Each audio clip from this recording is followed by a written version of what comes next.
ओंकार स्वरूपा सद्गुरु समर्था, ओंकार स्वरूपा सद्गुरु समर्था, अनाथाच्या नाथा तुझ नमो, तुझ नमो, तुझ नमो, तुझ नमो, तुझ नमो। ओंकार स्वरूपा सद्गुरु समर्था, ओंकार स्वरूपा सद्गुरु समर्था, अनाथाच्या नाथा तुझ नमो, तुझ नमो, तुझ नमो, तुझ नमो, तुझ नमो।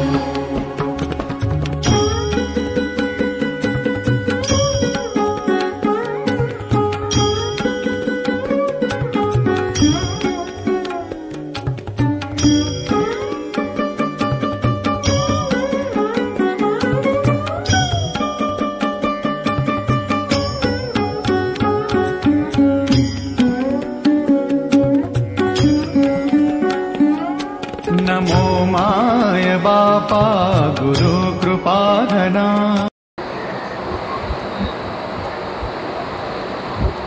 सर्वांनी सुरुवातीला स्वामी महाराजांच्या नावाचा जय जयकार करायचा आहे। राजाधिराज सद्गुरुनाथ सिद्धरामेश्वर महाराज की जय। राजाधिराज सद्गुरुनाथ श्री भाऊसाहेब महाराज की जय। राजाधिराज सद्गुरुनाथ श्री काळसिद्धेश्वर महाराज की। आदि आता वंदीन संत सज्जन, जे परमार्थाचे अधिष्ठान, जयाचे गुह्य ज्ञान प्रगटे जनी।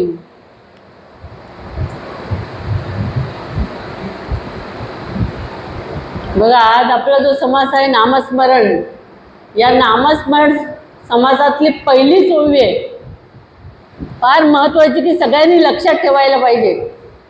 स्मरण देवाचे करावे, अखंड नाम जपत जावे, नामस्मरणे पावावे समाधान। स्मरण देवाचे करावे, कुणाचं करायला सांगितलंय? देवाचं। अखंड नाम जपत जावे, अखंड म्हणजे 1 तास 24 तास कंटिन्यू। आपलं नाव कसं आपण लक्षात ठेवतो? आता तुमचं लग्न झाल्यावर सांगता का माहेरचं नाव? किती घट्ट लक्षात ठेवलंय? काय अभ्यास केला? जपबीप केला नाही? काहीच केलं नाही, एवढं कसं लक्षात राहिलं? नुसतं भटजीने सांगितल्यावर सावधान, म्हणजे भटजीवर एवढा विश्वास आहे, गुरूंवर किती पाहिजे? म्हणजे गुरु आम्हाला ओरडून सांगतायत सतत, अरे तू आत्मा आहेस, हे सुख दुःख जन्म मृत्यू वगैरे देहाला आहेत, तुला नाहीत। पण लक्षात राहते का आमच्या? ही अशी स्थिती आमची हे रामदास स्वामींना माहिती आहे, म्हणून त्यांनी सांगितलं अखंड नाम जपत जावे। आणि अखंड नाम जपल्याने काय होत आहे? अखंड नाम जपत नामस्मरणे पावावे समाधान। शेवटी त्याचं फळ काय? समाधान। स्मरण देवाचे करावे, अखंड नाम जपत जावे, नामस्मरणे पावावे समाधान। फळ काय? समाधान। समाधान म्हणजे पूर्ण आनंद, तिथे दुःख हा प्रकार नाही, आतमध्ये बॅटरी चार्ज फुल, त्याला म्हणतात शाश्वत आनंद। तर हे नामस्मरणाने हे समाधान कसं मिळतं? आणि दुसरी एक महत्वाची, त्याच्यात सगळा समासच पूर्ण महत्वाचा आहे तो वास्तविक, पण त्याच्यात पुढे म्हटलं आहे संपत्ती अथवा विपत्ती जैसी पडेल काळ गती, नामस्मरणाची स्थिती सांडवची नाही। संपत्तीची स्थिती म्हणजे पैसा मिळाला तरी नामस्मरणाला विसरू नये। विपत्ती म्हणजे त्याच्या उलट स्थिती जरी आली तरी नामस्मरण सोडू नये। म्हणून भाऊसाहेब महाराज तुम्हाला सांगायचे बघा, भाऊसाहेब महाराजांनी शेवटी काय बोध केला, की आकाश जरी तुमच्यावर कोसळलं तरी नाम सोडू नका। शेवटचा संदेश त्यांनी दिला, तुमच्यावर आकाश जरी कोसळलं तरी नाम सोडू नका. म्हणून ते उंदीचं जर कॅलेंडर तुम्ही बघितलं तर त्या कॅलेंडरमध्ये एक एक भाऊसाहेब महाराजांचं वाक्य एकेका दिवसाला तारखेला टाकलेलं आहे त्या कॅलेंडरवर. या नेत्यांनी आणलं होतं, त्याच्यात सगळी भाऊसाहेब महाराजांची वाक्य आहेत. तर त्याच्यात त्यांनी सांगितलं आहे, कुठलीही स्थिती आली, कुठलीही विपत्ती आपत्ती काही जरी आलं तरी कसलाही विचार मनात न करता नित्य नेमाने नामस्मरण करा. म्हणजे भाऊसाहेब महाराजांचा भर कशावर होता? नामस्मरणावर. तसं मी आज जे तुम्हाला सांगणार आहे तो सुद्धा नामस्मरणामुळे काय काय जादू घडते, नामस्मरणामुळे देव शिष्याला कसा सांभाळतो, देव आपल्या भक्ताला कसं सांभाळतो ते मी आज तुम्हाला सांगणार आहे. आणि ते म्हणजे आज तुम्हाला माहिती आहे की आज आपण होळी पौर्णिमेनिमित्त जमलो आहोत या ठिकाणी. म्हणजे फाल्गुन महिन्यात येणाऱ्या पौर्णिमेला होळी पौर्णिमा म्हणतात, धुलीवंदन म्हणतात, नंतर ते काय कुठलं दहन म्हणतात,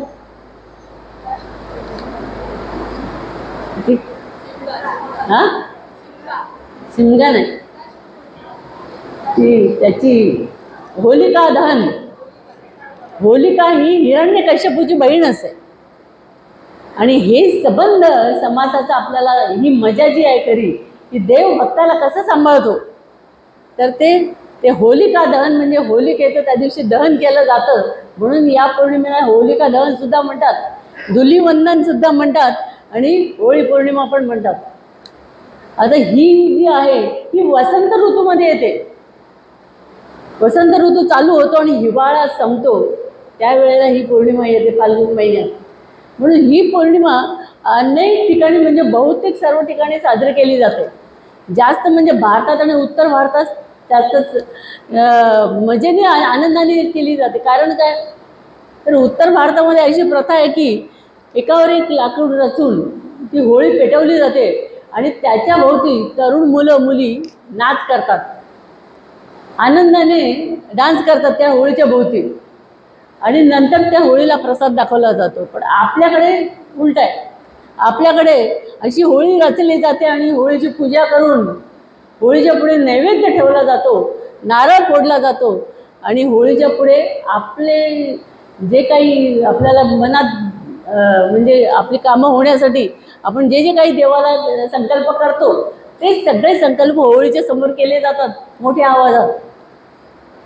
आणि मग ते सगळे संकल्प त्या देवाला पण ऐकवलं जातात आणि त्याच्या समोर उभे राहिलेले असतात त्यांनाही ऐकवत. हे मी आमच्या तिथे मठाच्या मागे बघितली होती होळी, म्हणून मला माहिती की कोकणात जास्त पद्धत. आमच्या गावाला पण होळी करतात पण हे असं काय मागितलं जात नाही देवाकडे असो. तर ही जी होळी आहे ही होळी अशा तऱ्हेने संपन्न केली जाते आणि म्हणजे त्या दिवशी पुरणपोळीचा नैवेद्य देवाला दाखवला जातो होळीला. आणि नंतर दुसऱ्या दिवशी धुलीवंदन केलं जातं. धुलीवंदन म्हणजे काय, रंग लावतात एकमेकांना, तुम्हाला माहिती आहे. या रंग लावण्याच्या प्रक्रियेमध्ये सगळे तरुण म्हातारी माणसं सगळ्या धर्माची, सगळ्या जातीची, सगळ्या म्हणजे लहानापासून मोठ्यापर्यंत म्हाताऱ्या माणसांपर्यंत सगळे त्याच्यात सहभागी होतात. म्हणजे त्यावेळेला प्रत्येकजण आपली जात पात धर्म बिर्म सगळं काही विसरलेलं असतो आणि एकच की एकमेकांना रंग लावून त्याच्यातला आनंद ते लुटतात. म्हणून इथे याप्रमाणे धुलीवंदन नंतर दुसऱ्या दिवशी साजरं केलं जातं. पण होळीच्या दिवशी जर आपण बघितलं तर होळीच्या पाठीमागे एक मोठा इतिहास आहे. हा इतिहास म्हणजे काय, तर हिरण्यकश्यपू नावाचा एक राजा होता आणि हा राजा कसा होता, नास्तिक होता. देवावर त्याचा जरा पण विश्वास नव्हता. आणि दुसरं म्हणजे अहंकारी होता. त्याला आपल्या बळाचा आणि आपल्या अधिकाराचा एक प्रकारे मोठा अहंकार होता, उन्मत्त होता तो. आणि त्याला देवाचं नाव घेतलेलं जरा पण आवडायचं नाही. पण नेमका त्याचा जो मुलगा होता प्रल्हाद, हा छोटा मुलगा म्हणजे 10-12 वर्षाचा मुलगा, त्या मुलाला त्याने मांडीवर घेतलं आणि त्याला त्याने विचारलं, तू काय शिकून आलायस आणि काय शिकतोयस मला सांग. तेव्हा त्यांनी सांगितलं की स्मरणम कीर्तनम पादसेवनम अर्चनम सख्यम आत्मनिवेदनम या सगळ्या 9 विधा भक्ती मी शिकलोय. असं त्यांनी सांगितलं. त्यातली पहिली भक्ती कुठली होती? स्मरणम कीर्तनम, नामस्मरण म्हणजे श्रवण पहिली भक्ती आहे, पण पुढे स्मरण भक्ती त्यांनी सांगितलेली आहे. नामस्मरण हे सगळं मी शिकलोय, हे सगळं मला येतं. आणि म्हणून त्यांनी बघितलं की तू देवाचं नाव माझ्यासमोर घ्यायचं नाही, कारण तो नास्तिक होता. स्वतः राजा असल्यामुळे, उन्मत्त असल्यामुळे त्याला देवांची काही किंमत नव्हती. देवांना तो नावं ठेवायचा. आणि तो आपला स्वतःचा मुलगा प्रल्हाद हा विष्णूचा पक्का भक्त होता. म्हणजे इतक्या लहान वयात तो विष्णूची नामस्मरण करायचा आणि त्याच्यातच त्याला आनंद वाटायचा आणि त्यातच तो रमायचा. मग हे त्याने त्याला सांगितलं की बघ, हे सगळं तू सोडलं पाहिजे, देवाचं नाव घ्यायचं नाही, तर त्याचा परिणाम वाईट होईल, असं त्यांनी त्याला सांगितलं. पण मुलगा इतका, त्याचं देवावर इतकं प्रेम होतं की त्याने ते ऐकलंच नाही वडिलांचं, आणि त्याने उलट जास्त नामस्मरण करायला सुरुवात केली.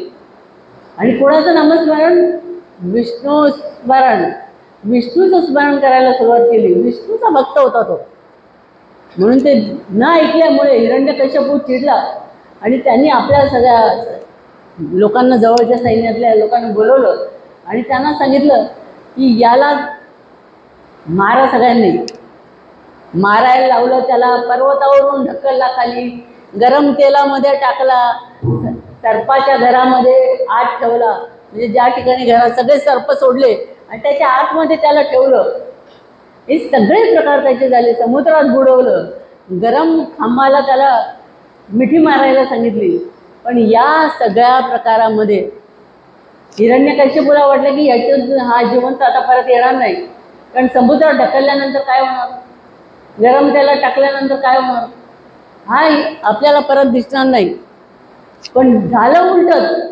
या सगळ्या दिव्यातून तो व्यवस्थित सही सलामत बाहेर पडला. कारण काय, जिथे जिथे त्याला समुद्रात फेकलं जात होतं, पर्वतावरून ढकललं जात होतं, तिथे त्याचं स्मरण चालू होतं.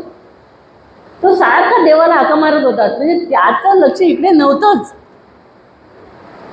तू तो राम स्मरण जग लढवा दे, म्हणजे जग काही करू दे, पण तू आतमध्ये चालू ठेव तुझं. तसं ती कला त्याला अवगत होती की कुठल्याही संपत्ती विपत्ती, कुठल्याही परिस्थितीमध्ये सतत आपण देवाचं नाव घेऊन वाटचाल केली पाहिजे. हे प्रल्हादाला पूर्ण माहिती होतं. म्हणून प्रल्हाद त्याच्यातून बाहेर पडला व्यवस्थित. पण सांगायचं तात्पर्य काय, या नामस्मरणामुळे काय होतं, या नामस्मरणामुळे हिरण्यकश्यपू तर चिडला, पण या सगळ्यातून हा व्यवस्थित बाहेर आला आणि बघतो तर हा जिवंतच आहे. म्हणून त्याला आणखी त्याचं डोकं फिरलं. त्याने आणखी एक नवीन प्लॅन शोधून काढला, आणि तो म्हणजे त्याची बहीण होलिका होती. होलिका, त्या होलिकेला त्याने बोलवलं आणि तिला सांगितलं की बघ, तुला डायरेक्ट असा वर मिळालेला आहे की अग्नी तुला जाळू शकणार नाही.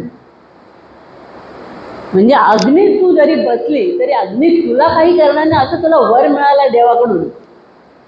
तेव्हा तू, आम्ही अग्नीची चितार असतो आणि त्यामध्ये या प्रल्हादाला मांडीवर घेऊन तू बस जळत्या चितेमध्ये. आणि तशी त्याने आज्ञा केल्यावर ती चिता जेव्हा जळायला लागली तेव्हा होलिका आतमध्ये जाऊन बसली मांडी घालून, आणि याला तिथे जायला सांगितलं, तिच्या मांडीवर बसायचं. आता मला सांगा तुम्ही, होळीसारखी जर चिता पेटली सगळी आणि त्याच्यामध्ये जर बसवलं, जिवंत राहील माणूस, चांगला भाजला जाईल. सगळ्या बाजूने आग म्हटल्यानंतर काय स्थिती होईल. पण हिला मनाशी काय वाटलं की आपल्याला अग्नी जाळू शकत नाही, आपल्याला वर आहे देवाचा. म्हणून ही खुशीत होती, हिने आनंदाने आपल्या भावाचं ऐकलं आणि त्याला मांडीवर घेतलं. पण हा बसल्याबरोबर यांनी विष्णूचं स्मरण इतकं करायला सुरुवात केली की झालं उलटच. म्हणजे आकाशवाणी झाली, आणि आकाशवाणी झाली आणि तिला असं ऐकू आलं होलिकेला की मी तुला वर दिला, पण तुला मी सांगितलं होतं की या वराचा जर तू दुरुपयोग केलास तर तू जळून खाक होशील. म्हणजे वर देताना तिला असं सांगितलेलं होतं की हा दुसऱ्यांच्या उपयोगासाठी, म्हणजे परोपकारासाठी हा तुला दिलेला आहे आम्ही वर, पण त्याचा जर तू दुरुपयोग केलास तर पहिली तू जळून जाशील. ते तिला एकदम आठवलं आणि इकडे ह्याचं तर हा तर एकदमच म्हणजे विष्णुरूपच झाला होता. इतकं त्याचं स्मरण चालू होतं त्याला. ती आग दिसेना, ती होलिका दिसेना, कोणी दिसेना. आणि काय झालं, हिला ते आकाशवाणी पण झाली आणि हिला आठवलं की आपण हा दुरुपयोग केलेला आहे, त्यामुळे याच्यात आता आपण त्रास होणार. आणि आगीमध्ये तीच पेटायला सुरुवात झाली आणि होलिका जळून गेली. नंतर याला बाहेर काढला, हा बाहेर आला तर हा व्यवस्थित, याला काही झालं नाही. म्हणजे कारण काय, स्मरण देवाचे करावे. सतत त्याच्या तोंडामध्ये विष्णूचा धावा असल्यामुळे विष्णूचं वचनच असं आहे की नमे भक्ता प्रणश्यती, माझ्या भक्ताचा मी कदापि नाश होऊ देणार नाही, असं वचन दिलेलं असल्यामुळे विष्णूचं कामच आहे रक्षण करणं. आणि त्याच्यात त्याचा भक्त जर झाला तर पूर्ण रक्षण, शेवटपर्यंत रक्षण तुझं केलं जाईल. हे जे वचन होतं त्या वचनाप्रमाणे तो प्रल्हाद जिवंतच राहिला तसं. आणि बाहेर आला म्हटल्यानंतर याला तर आणखीच राग आला हिरण्यकश्यपूला. अरे आपण तर बहिणीला घालवून बसलो, पण हा तर जिवंतच आहे. म्हणजे आपण याचा त्रास दूर करणार होतो, पण हा तर जिवंतच आहे समोर आणि बहिणीला आपण घालवून बसलो. म्हणून त्याला जरा दुःख झालं. त्याने काय केलं, तिथे एक मोठा खांब होता आणि तो म्हणाला, बघ तू अजून सुद्धा विष्णूचं नाव, देवाचं नाव घ्यायचं सोडत नाहीस. सांग, इथे जो खांब दिसतोय समोर, लाकडी खांब, याच्यात तुझा देव विष्णुदेव आहे का? तो म्हणाला, या खांबात नाही, सगळीकडे. तो सगळीकडे व्यापून भरलेला आहे, सगळ्या अणुरेणूमध्ये तो आहे.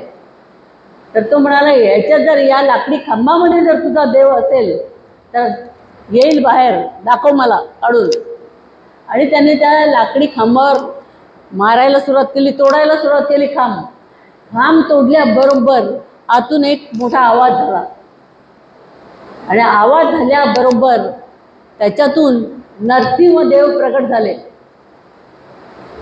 नरसिंहदेव प्रकट झाल्याबरोबर नरसिंहांनी, तुम्हाला माहिती आहे नरसिंह म्हणजे अर्धा नर अर्धा सिंह, म्हणजे चेहरा सिंहाचा, बाकीचं नराचं रूप, म्हणजे दोन्ही रूप एकामध्ये, म्हणून त्याचं नाव नरसिंह. ते प्रकट झाले आणि ते डायरेक्ट त्याच्या अंगावर गेले. आणि ही सगळं दृश्य आहेत, ती राजा आणि राजाचं जे मंडळ होतं हिरण्यकश्यपूचं, ते सगळं मंडळ हे सगळं बघत होतं की आता हिरण्यकश्यपूचं काय खरं नाही. आणि हा प्रल्हाद सुद्धा लांबून मजा बघत होता की आता वडिलांनी जर असं केलं तर त्यांना त्याची शिक्षा झाली पाहिजे आणि ते होणारच, असं समजून तो लांबून बिचारा लहान मुलगा 8-10 वर्षाचा, तो गंमत बघत होता सगळी. तो करणार काय, हा हे माझे देव काय काय करतात ते बघत होता फक्त. त्यांनी काय केलं, त्याला पकडलं हिरण्यकश्यपूला, आणि पकडल्यावर त्यांनी सांगितलं, तू कोण आहेस? हिरण्यकश्यपूने त्यांना विचारलं, तू कोण आहेस? तेव्हा त्यांनी सांगितलं, मी नरसिंह आहे. नरसिंह म्हणाले, मला ब्रह्माकडून मी वर मिळवलेला आहे. आणि तो वर कुठला? ना मी रात्री मरू शकत नाही, ना मी दिवसा मरू शकत नाही,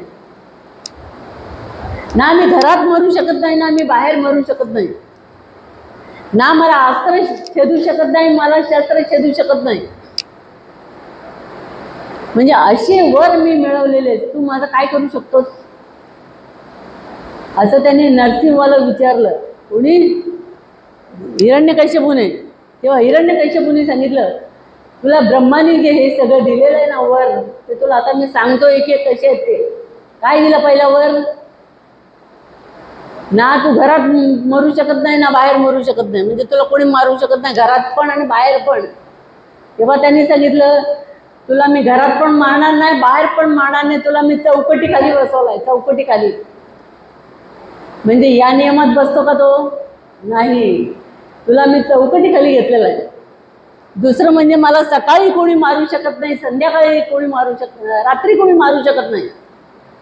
हा पण तुला दुसरा वर दिलेला आहे ना. बघ, आता तिथे सकाळ पण नाही आहे, रात्र पण नाही, आता संध्याकाळची वेळ आहे. म्हणजे तुला हा वर इथे चालणार नाही. मी तुला मधली वेळ पकडलेली आहे, संध्याकाळ. तिसरं म्हणजे तू अस्त्राने मरू शकत नाही, शस्त्राने मरू शकत नाही, ते तुला काही करू शकत नाही. तर माझ्या हातात काही अस्त्र पण नाही आणि शस्त्र पण नाही, तरी सुद्धा या वाघ नख जी माझ्या हातात आहे, म्हणजे आता वाघाची नख, सिंहाची नख कशी असतात, त्याला मोठी मोठी नख असतात, याच्याने मी तुझा वध करणार आहे. माझ्या हातात शस्त्र काही नाही, अस्त्र काहीच नाही, म्हणजे इथेही तुझा वर काही तुला लागू पडणार नाही. सगळे वर तुझे काही कामाचे नाही, तिथे ब्रह्माने तुला दिले खरे, पण आज मी तुझा वध करणार आहे. असं म्हणून त्यांनी घरात नाही, बाहेर नाही, सकाळ नाही, रात्री नाही, संध्याकाळी या अशा चौकटीच्या खाली ते जाऊन बसले आणि तिथे त्यांनी त्याला मांडीवर आडवा घेतला, हिरण्यकश्यपूला. त्याच्या आधी हिरण्यकश्यपूला एवढं त्यांनी मारलं, त्याच्या तिथे सिंहासन वगैरे सगळं होतं, त्या सिंहासनावरून उड्या मारून पलीकडे खाली पाडलं. नंतर त्याने, तुम्हाला माहिती आहे पूर्वीच्या लोकांकडे सगळे वर असायचे असल्यामुळे असा हात केला की शस्त्र आलं हातात. ती सगळी शस्त्र त्याने काढली हिरण्यकश्यपूने आपली ताकद लावून, कारण तो देवाचा भक्त होता. म्हणजे ती सगळी त्याने अशी भक्तीने मिळवलेली होती. आणि ते पहिलं शस्त्र काढलं त्याने आणि ते शस्त्र घेऊन हातात धावून नरसिंहावर धावून गेला. तेव्हा नरसिंहाने त्याच्या अंगावर जाऊन त्याला लाथेने तुडवून लांब उचलून फेकून दिला. मग त्याचं शस्त्र ते काय पकडलं होतं ना हातात, ते गेलं त्याच्या हातातून. लगेच तो धडपडत तो आला तिथून, त्याने दुसरं हात केला असा आणि दुसरं शस्त्र घेतलं हातात. म्हणाला आता हे तर मी तुला मारणारच, तुला आता मी सोडणार नाही. थोडक्यात म्हणजे काय, देवाची आणि असुराची जुंपली. आणि यांनी काय पण केलं की मला जेवढं सगळं मी नुसतं मंत्र म्हटला, नुसतं असं केलं तरी माझ्या हातात येतं नवीन अस्त्र, तर याला काय मला त्यालाच करायला वेळ नाही लागणार. पण नरसिंहाला सगळं माहिती होतं. नरसिंह म्हणजे देवांचे देव. त्यांनी काय केलं मनाशी, त्याची सगळी अस्त्र जी काय अशी मिळवलेली होती जादूने, ती सगळी त्याची काढून त्याच्याच अंगावर मारले त्याला. आणि शेवटी त्याला इतका हैराण केलं, सांगितलं तुला आता कोणी वाचवू शकत नाही. आणि त्या चौकटीखाली बसून त्यांनी त्याला आडवा आपल्या मांडीवर घेतला आणि मांडीवर घेतल्यावर त्याला सांगितलं तुझा आता मी वध करणार आहे. आणि असं करून त्याला पूर्ण फाडून टाकलं त्यांनी, त्याच्या पोटात नखं घालून. आणि हिरण्यकश्यपू मेला. आता हे सगळं दृश्य राजाची सगळं मंत्रिमंडळ जे होतं ते सगळे हे बघत होते. राजाचा मुलगा स्वतः प्रल्हाद तो बघत होता, राजाची बायको ती स्वतः बघत होती. सगळ्या जणांनी बघितलं, पण कळलं त्यांना सगळ्यांना की हा एवढा स्वतःला बलवान समजत होता आणि याला एक प्रकारे अहंकार होता स्वतःवर, त्यानं वर मिळवले म्हणून. पण याची स्थिती काय झाली शेवटी, म्हणून त्यांना सगळ्यांना आश्चर्य वाटतं. आणि ते सगळे त्यांनी त्याला तर वध केलाच केला, पण ते एवढे चिडले स्वतः नरसिंह, कारण हे सगळं त्यांनी जेव्हा त्याच्याकडून आपल्या अंगावर झेललं, त्यांनी त्यांच्यावर केली ना मारामारी, त्यामुळे त्या सगळ्या ह्याच्यामध्ये ते जास्त चिडले. आणि चिडल्यामुळे काय झालं, ते किती वेळ चिडलेल्या स्थितीमध्येच उभे होते. तेव्हा ती प्रल्हादाची आई आली आणि तिने सांगितलं की महाराज तुम्ही देव आहात आणि मी तुम्हाला नमस्कार करून सांगते की तुम्ही आता तुमचा हा राग सगळा उतरवा आणि तुम्ही शांत व्हा. तेव्हा त्यांनी सांगितलं नाही मी अजून शांत होऊ शकत नाही, पण त्यांना त्याचा सगळा राग होता हिरण्यकश्यपूचा. आणि मग आईने सांगितलं आपल्या प्रल्हादाला की जा बाबा, हे तुझ्याशिवाय कोण यांना शांत करू शकणार नाही. कारण नरसिंहाने त्याच्याबरोबर जे काही युद्ध केलं होतं, मारामारी केली होती, त्याच्यामुळे ते चिडलेले होते. आणि ते चिडलेले असल्यामुळे ती प्रल्हादाला आईने सांगितलं आता तुझ्याच हातात आहे, तू यांना जाऊन शांत कर, कारण तुला देवाची कृपा आहे, तुझ्यावर देवाची आशीर्वाद आहे तुला देवाचा, तुझ्या नामस्मरणामुळे तू तर वाचलाच, पण जो तुला मारायला निघाला होता त्याला शिक्षा झाली. म्हणून आईने प्रल्हादाला सांगितलं आणि प्रल्हाद घाबरत त्यांच्या पुढे गेले आणि त्यांना नमस्कार करून म्हणाले की तुम्ही आता शांत व्हा आणि वास्तविक मी तुमचं गोड स्वरूप बघितलेलं आहे डोळ्यापुढे आणि त्याचं मी चिंतन करतो, त्याचं मी नामस्मरण करतो आणि ते तुमचं गोड रूप बघून मला खूप आनंद होतो आणि तुम्ही माझ्या डायरेक्ट जवळ असता याची मला प्रचिती येते. तर ते तुमचं पहिलं जे गोड रूप आहे ते रूप मला आता तुम्ही दाखवा. हे तुमच्या रूपाने मी आता घाबरलोय आणि मला तुमची आता भीती वाटायला लागलेली आणि मी तुम्हाला विनंती करतो की मी जे तुमचं गोड रूप नामस्मरण करताना बघतो, ज्याच्यामुळे मी आनंदित होतो, ते गोड रूप मला तुम्ही आता दाखवा. आणि हे सगळं राग वगैरे विसरा आणि तो त्यांना नमस्कार करतो आणि त्याचं ऐकून स्वतः नरसिंह ते आपलं रूप बदलतात, शांत होतात आणि आपलं रूप बदलतात आणि त्याच्यातून भगवान विष्णू दिसायला लागतात. म्हणजे भगवान विष्णूंचा जर तुम्ही फोटो बघितला तर त्या फोटोमध्ये भगवान विष्णू कसे दिसतात त्यांच्याकडे बघत बसावं असं वाटतं. जसं आपल्या महाराजांचा फोटो बघितला की आपल्याला बघत बसावं असं वाटतं. काही नाही, काही बोलायचं नाही, काही नाही, नुसतं बघत बसायचं, आनंद वाटतो. तसा त्यांनी विष्णूचं पहिलं रूप धारण केलं आणि त्याला लगेच आनंद वाटायला लागला त्यांच्याकडे की जे मी सांगितलं ते पहिलं रूप ते मला आत्ता बघायला मिळालं. आणि अशा तऱ्हेने नरसिंह जे होते ते विष्णूमध्ये त्यांचं रूपांतर, कारण ते प्रत्यक्ष विष्णूचाच अवतार होते. पण भक्त प्रल्हादाने विष्णूंना प्रसन्न करून घेतल्यामुळे, कशामुळे? नामस्मरणामुळे. दुसरं काय करणार? 10 वर्षाचा मुलगा काय करू शकतो? दुसरी कुठली कठीण साधना करू शकत नाही, फक्त नामस्मरण. बस येता जातात तोंडात देवाचं नाव, विष्णूचं नाव. आणि त्यामुळे विष्णूला त्यांना सांभाळावंच लागलं आणि विष्णूला नरसिंहाचा अवतार घेऊन हिरण्यकश्यपूला त्याचा वध करावा लागला. आणि त्याच्या प्रल्हादाच्या आणि त्याच्या आईला दोघांनाही त्यांनी सेफ करून टाकलं आणि याचा नायनाट करून त्यांना घालवून टाकलं. या स्टोरीवरून तुम्हाला काय वाटतं? या स्टोरीवरून की असत्याचा विजय होत नाही, सत्याचा विजय होतो नेहमी. असत्यावर सत्याचा विजय होतो. म्हणून सत्याने भक्ती करणारा त्याला शेवटी कृपा मिळाली, त्याच्यासाठी स्पेशल कृपा देवाने दिली. म्हणून असत्याचा नेहमी म्हणतात ना, सत्यमेव जयते, नेहमी सत्याचा विजय होतो. नेहमी अहंकारी उन्मत्त अशी जी माणसं असतात त्यांना शेवटी काय पडतं त्यांच्या? हे हिरण्यकश्यपूचं उदाहरण तुम्हाला समजेल.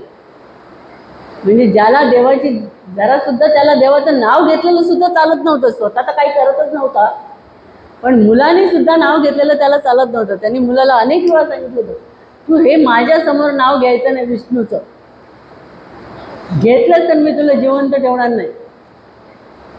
पण शेवटी जिवंत कोण राहिलं? छोटा मुलगा राहिला आणि वडिलांचा वध झाला.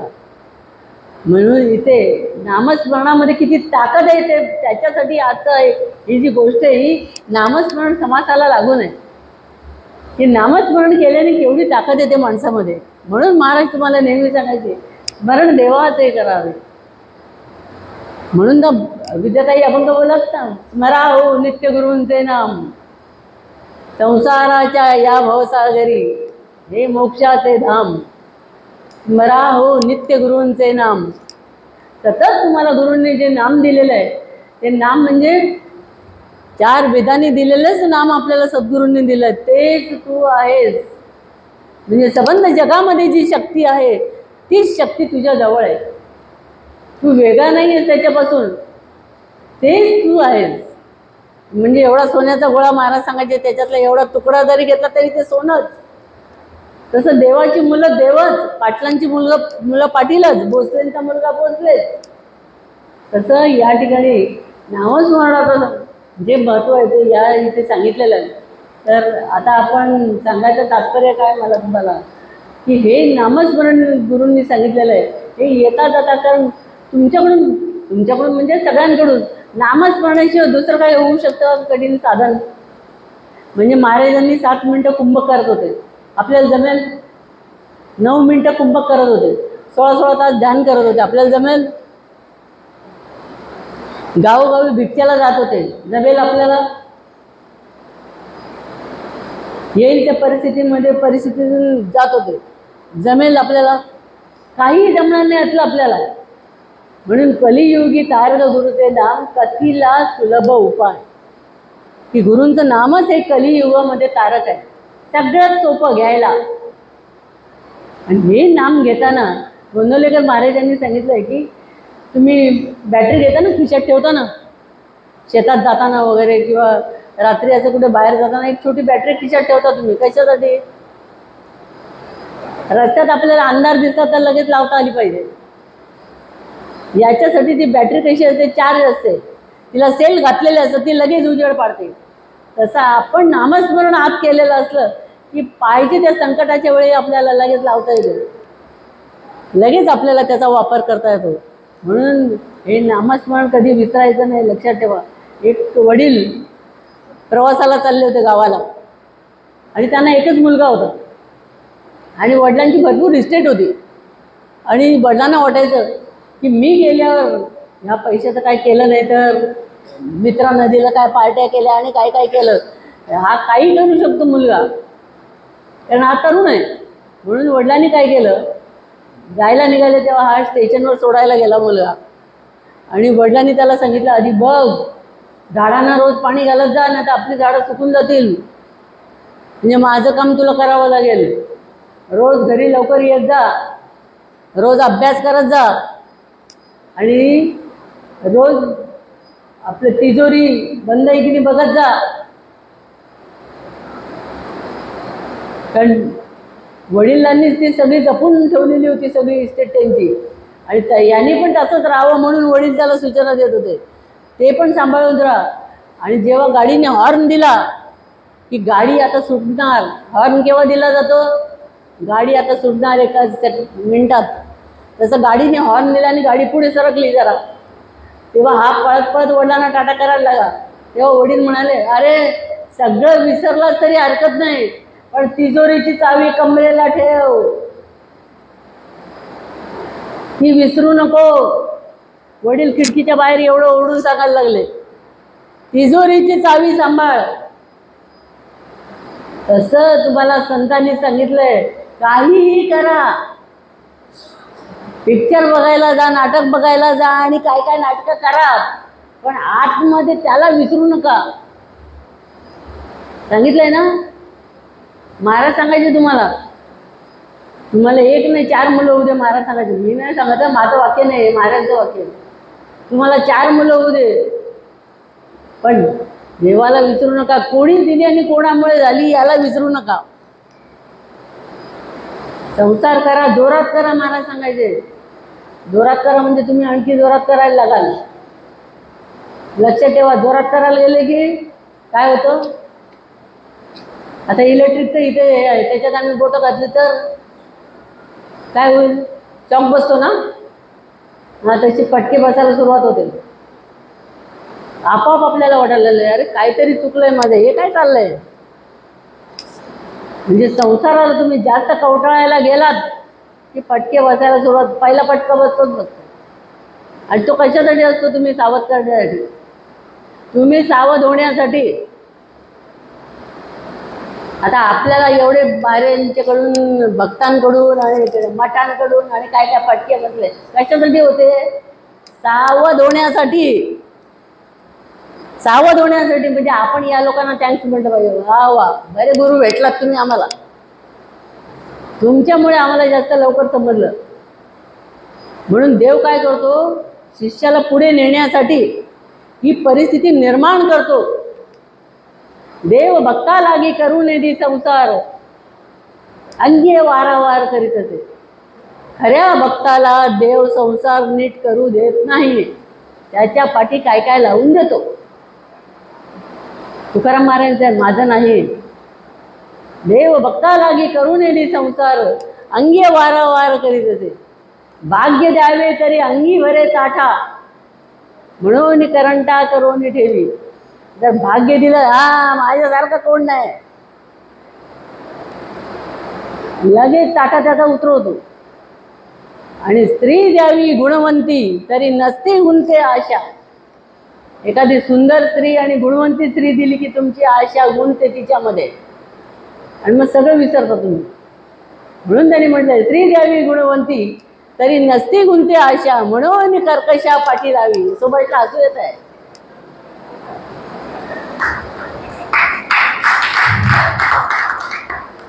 म्हणून कर्कशा पाठी लावी. कर्कशा का पाठी लावतात? भांडणे रोज का सुधारावं तुम्ही म्हणून. असं तुकाराम महाराजांची इच्छा आहे की त्याच्याशिवाय इकडे येणार कसं? इकडे येण्यासाठी हे सगळं आवश्यक आहे, लक्षात ठेवा. आणि चांगल्या भक्तांवर का ते चांगले भक्त आहेत, त्यांना या परीक्षा आहेतच. फक्त परीक्षेनं घाबरायचं नाही. काय ऑपरेशन झालं तयार, मठ सोडायचं तयार, भिक्षा मागायची तयार. आजच्या भक्तांसाठी हे सगळं प्लॅनिंग आहे देवाचं. आणि मग त्याच्यातून जर व्यवस्थित बाहेर पडला तर 100 पैकी 100 मार्क बसला मांडीवर. कोणाच्या? संतांच्या. सगळ्या परीक्षेत पास झालेला बस बस मांडीवर, त्यांच्या मांडीवर. मग ते म्हणत याची आता काय परीक्षा घ्यायची? आज जरा सुद्धा घाबरत नाही. आपले विद्यार्थ्यांचे मिस्टर मला म्हणतात, तुम्ही निघाला PhD ची परीक्षा द्यायला, पेपर सोपे कशी येतील? PhD ची परीक्षा सोपी असते, IAS ची परीक्षा सोपी असते, पेपर कठीणच असतात. मग अभ्यास करायला नको? मग तुम्हाला जर मोठे इथे बसायचं आहे, प्रवचन करायचं आहे, मग काय परीक्षा नकोच? झाल्या पाहिजेत. आणि झाल्यामुळे तो सावध होतो, लक्षात ठेवा. मग तो कोणाच्याही प्रेमात पडत नाही.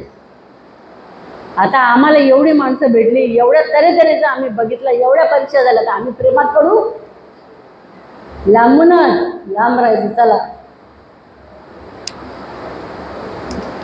शिष्य तयार होतो आणि शिष्याला गुरु असंच तयार करतात. मग तो खऱ्या अर्थी जो त्रिविध तापे पोळला तोची अधिकारी झाला परमार्थासी. खरा अधिकारी तोच आहे जो त्रिविध तापाने पोळलेला आहे. म्हणून त्याने देवाला थँक्स दिले पाहिजे की तू तसं केलंच म्हणून मी असा आहे. तुकाराम म्हणायचे त्यांना, काही नसताना जवळ श्रीमंत तुकाराम म्हणायचे.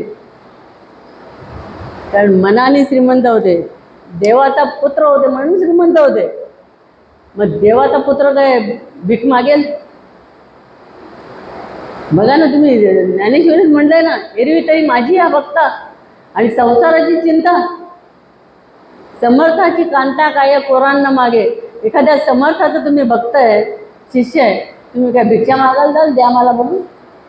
श्रीमंत बापाची श्रीमंत मुलं, अहो काय पैसा पैसा करतात.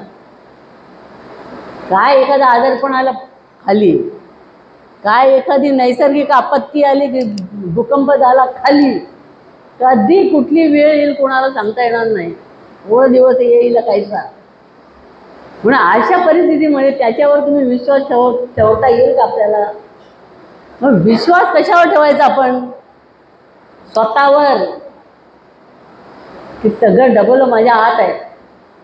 महाराज म्हणायचे, मी माझ्या गुरूंना नमस्कार केला, मनपूर्वक सगळं सोडायची तयारी केली, मठबीट, म्हणून मला एवढी मुलं झाली.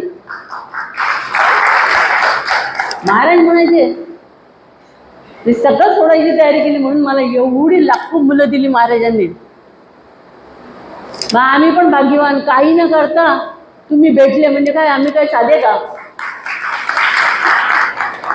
आम्ही तुमच्यासाठी काय केलं सांगा मला, तरी तुम्ही भेटले ना मला. म्हणजे आम्ही सुद्धा लकी आहे. म्हणून महाराज मला म्हणाले, बघ स्वतःला कमी लेखायचं नाही. एक दिवस मला म्हणाले, त्यांच्या काय डोक्यात आलं कुणा ठाऊक, ते मला म्हणाले, एखादा मठाधिपती जरी असेल आणि तुला वाटेल तो मठाधिपती, मी तर कोणीच नाही, पण लक्षात ठेवा, आपल्याला कमी लेखायचं नाही. याच्याकडे 1000 रुपये आहेत, माझ्याकडे 1000 रुपये आहेत. कोण श्रीमंत? कोण श्रीमंत? दोन्ही सारखे. तुझ्याकडे जे ज्ञान आहे तेच त्याच्याकडे. कोण श्रीमंत आणि कोण मोठा? दोन्ही सारखे. ज्ञान पण सारखं, दोघांकडे पैसे पण सारखे, म्हणून दोन्ही श्रेष्ठ म्हणायचे. आपल्याला कधी कमी लेखायचं नाही. असं महाराजांनी मला सांगितलं. परमार्थी तो राज्यदारी, परमार्थ नाही तो भिकारी. जो परमार्थी आहे त्याला संतांच्याकडे मार्क आहेत, तो संतांच्या डायरेक्ट जवळ आहे. महाराजांच्या सारखे, महाराजांच्या योग्यतेचे संत म्हणते मी. आता बाकीचे भेटतात तुम्हाला ते नाही. महाराजांच्या सारखे योग्यतेचे जे संत आहेत ते बरोबर ओळखतात. त्यांना काहीच सांगावं लागत नाही. बघितल्या क्षणी अहो मी ओळखते. तर महाराज काय झालं ओळखायला? मी ओळखते हा कुठल्या टाईपचा माणूस आहे, यांनी काय सेवा केली आहे, याच्या मनात काय चाललंय मला समजतं. मला महाराज नेहमी म्हणायचे, मला अमुक अमुक गोष्ट पाहिजे, तुला कसं समजलं? मी म्हटलं महाराजांना तुमच्याकडे 100% पॉवर आहे, माझ्याकडे 10% तरी नाही. नाही जास्त आहे म्हणाले. 10% नाही, जास्त आहे. ही पॉवर कोणाकडून येते? गुरूंकडून येते. आणि आपलं लक्ष तिकडे असलं पाहिजे, बाकीच्या गोष्टींकडे आपलं लक्ष नसलं पाहिजे. जरी आपल्याला एक एक प्रसंग अशी येतात आणि काय काय भेटतात लोक, तरी सुद्धा न डगमगता महाराज मला म्हणाले, बघ सीतेला जेव्हा रावणाने पकडून झाडाखाली ठेवलं तेव्हा सीतेने काय केलं? रावण जेव्हा आला तेव्हा गवताची काडी घेतली आणि त्याला अशी दाखवली. त्याला वाटली ही गवताची काडी मला का दाखवते? मी तर चांगला बलाढ्य आहे, सगळ्या दृष्टीने मोठा आहे, आणि मला काडी का दाखवते? तेव्हा त्यांनी सांगितलं, तू किती मोठा असलास, किती ज्ञानी असलास, किती विद्वान असलास, तरी तू माझ्या रामासारखा नाही आहेस. तू या गवताच्या काडीची किंमत तुला, म्हणजे माझे जे श्रीराम आहेत त्यांच्या पुढे तुला गवताच्या काडी इतकी किंमत. कोणी सांगितलं? सीतेने. तेव्हा महाराज मला ते उदाहरण दिलं. महाराज म्हणाले, कोणालाही असं आला तर त्याला गवताची काडी घे, आता तुला एवढी किंमत. मग महाराजांनी मला काय काय क्लू दिलेले आहेत, चाव्या दिलेल्या आहेत मला. इमर्जन्सी लावायची, कधी पण रोज लावत बसायचं नाही. इमर्जन्सी आला कोणी शहाणपण सांगायला तर काय मागायला तर गवताची काडी दाखवायची, इतकी तुला किंमत आहे आमच्याकडे. बाहेर असेल भरपूर काही. इतका तो विरक्त पाहिजे माणूस आतमध्ये, तरच त्याच्यावर कृपा होते. म्हणून ते म्हटलेलं आहे त्यांनी की ते नर देतील काय जवळ रघुवीर दिले नाही. हे जगातले लोक तुम्हाला काय देतील? ते नर देतील काय जवळ रघुवीर दिले नाही. आज दिले उद्या नाही, ऐसी ऐसी मागो काही. अरे आज देतील उद्या लात मारतील, आज देतील उद्या सतरंजी करून खाली उतरवतील आपल्याला. त्याचा काय भरोसा त्यांचा? त्यांच्या प्रेमात पडू नका. रघुवीरावर लक्ष ठेवा. रघुवीर प्रसन्न झाला तर कसली कमी, तुमचे 2 हात कमी पडतील घ्यायला.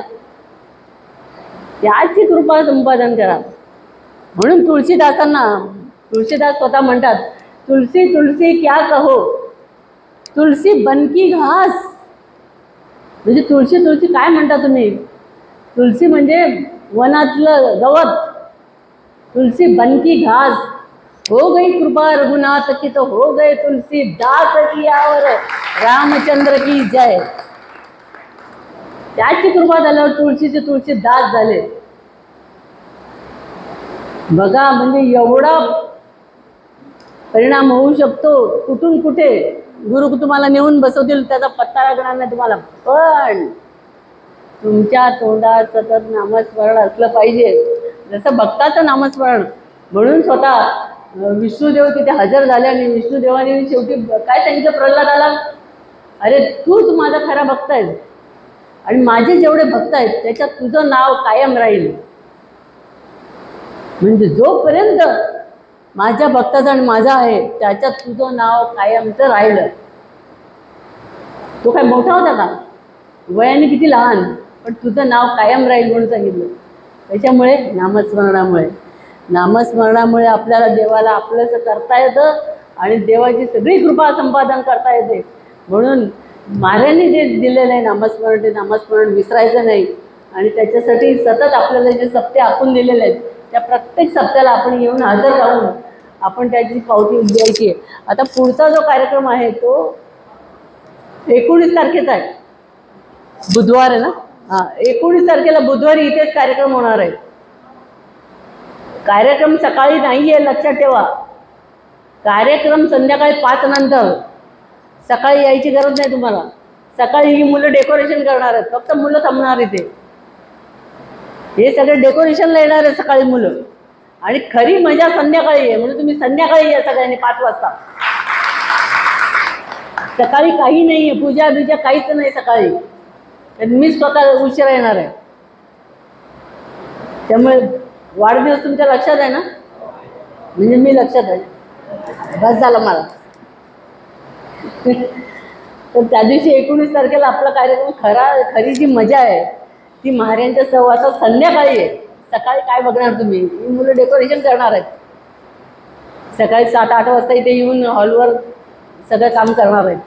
तेव्हा तुम्ही सगळ्यांनी संध्याकाळी वेळेवर येऊन त्या आपल्या सत्संगाचा लाभ घ्यायचा आहे. वाच.